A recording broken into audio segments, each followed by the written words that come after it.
So, hi, I'm Dan Haygarth from the Liverpool Echo, and we're here at the Lion Tavern on Moorfields in Liverpool city centre.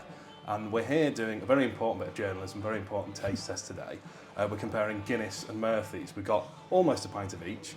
I don't know which one's which. We haven't got them in their branded glasses, as you usually expect to see the Guinness or the Murphy's. Branding on them. And the reason we're doing this is they're two Irish stouts. Guinness, obviously the most popular one, and probably the one that most people have heard of, but Murphy's is enjoying an incredible sort of run of success at the minute. We got statistics through the other day that said that sales in bars and pubs increased by 632% over the Christmas period of Murphy's. Now, I think that's probably because there was this idea that there was the Guinness shortage over Christmas, and people who've clearly become accustomed to drinking an Irish stout wanted one, and pubs were getting in Murphy's.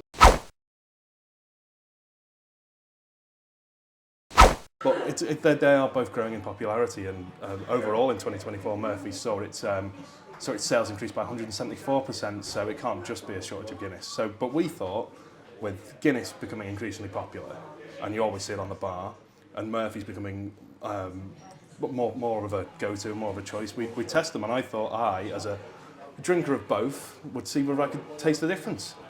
So I guess we'll go. So I as background, I guess I drink a lot of Guinness. It's probably my go-to pint, and I'll drink Murphy's occasionally when I see it. I quite like it. I probably prefer Guinness. Murphy's markets itself as sort of being smoother, less bitter, a bit sweeter than Guinness. It always found that, but I think it's a bit earthier. You get a bit of sort of a deeper taste to it. Guinness brewed in Dublin, Murphy's brewed in Cork, and now owned by Heineken. So they're the key differences. So I think we'll go with this one on my left, and after the couple, I'll work out which one's which. So we'll go with this.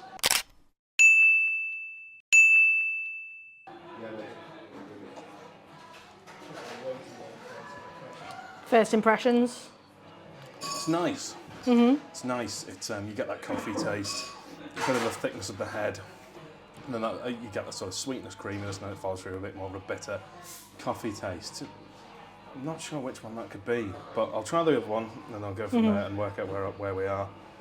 So that already you can see, I think you feel the consistency feels a bit thicker. Yeah. If we had a full pint, which basically due to issues with the barrels, we don't have a full pint of either, but you'd see that would probably have quite a good head tilt on it, but I'll give this a go.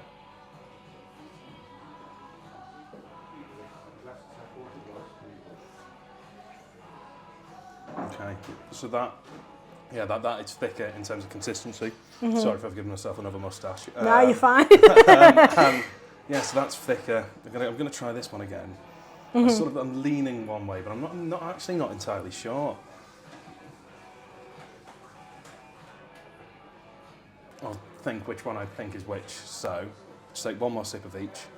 So this one, I'm leaning towards. I think I know what this one is, just from its more thickness and the body and the texture of it. So.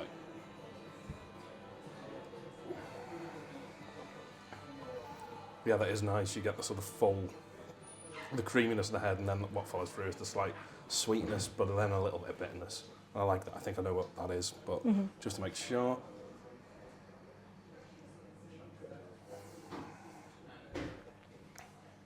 That one is thinner. It's nice, and I think it does have that sort of earthiness, bitterness slightly more. So I'm going to go. This one is Murphy's, and that one is Guinness. Ding, ding, ding, ding, ding. You're absolutely spot on. Like, do you feel like it was hard to tell, like doing a blind, or do you think that it's really obvious? Harder than I thought, actually, because they are very similar drinks, but they market themselves quite differently, and I think what gets in your head is branding does matter, doesn't it? That seeing that name on the side of the glass reminds you of what you're drinking. But also with Murphy's, I think because they try and say that they are sweeter and less bitter than Guinness, but I don't agree with that. I think it is more bitter than Guinness. Yeah. So then you're double guessing everything. It's like, well, if this is meant to be sweet, is it actually not? But I think the giveaway is the thickness, really, and the sort of what Murphy's doesn't have is that sort of body that Guinness has. That is unmistakable. To someone who's never drank either or has only drank one, do you have a preference? Like, I prefer Guinness, but I think though I would drink a Murphy's when I see it, just because it is more of a rare sight on the bar. But I think people who've never drank it before should probably start with Guinness, because that's the one you'll see everywhere, and that's the sort of ubiquitous one, and And I think more and more people are drinking Guinness now. You know, it is becoming. It was sort of seen as an old man's drink when I started drinking, and now students and young professionals and people will happily drink it. So it wouldn't surprise me if more people got into it and then started trying Murphy's. And then if you're over in Ireland, Beamish, which they don't export, which I think like Murphy's is made in Cork or around there. It's I think they're both great drinks and people should give them a go, and I'm glad that they're becoming increasingly more popular.